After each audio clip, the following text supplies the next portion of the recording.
过来消息来看，阁有风台形成咯。今仔日透早伫台湾东边的琉球海域出现第9号风台混触，是往朝鲜半岛方向移动哦，对台湾是无直接的影响。也毋过20甲21要去韩国的旅客，都要特别注意哦。另外，这2天受到西南气流的影响，南部民众都要特别注意，会伫短时间内落大雨。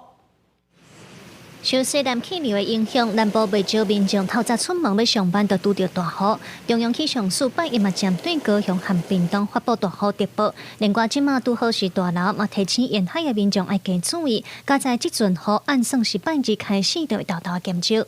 今天在南部地区要留意，可能会有局部的短延时豪雨；中部地区也会有大雨。其他地方的话，虽然目前都还是属于多云的天气，不过要留意中午过后可能会有午后雷阵雨，并且可能会有局部性的大雨哦。不过到明天白天，台湾本岛的雨会逐渐的趋缓。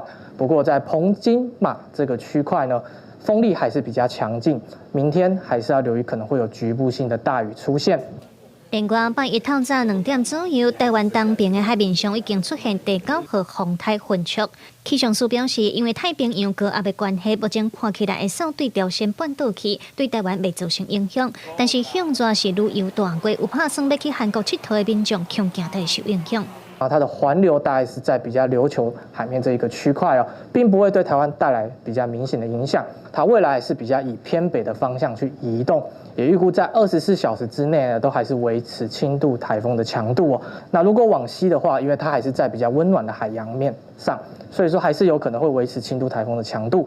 不过比较往东的话呢，可能登陆之后强度就会逐渐的减弱。气象署嘛提醒民众，虽然过去这几天气温较无遐烧热，不过对拜四开始。 各地都会恢复自热冷的天气，高温会升到35至36度以上，民众都要加注意。记者林晓凯台北报道。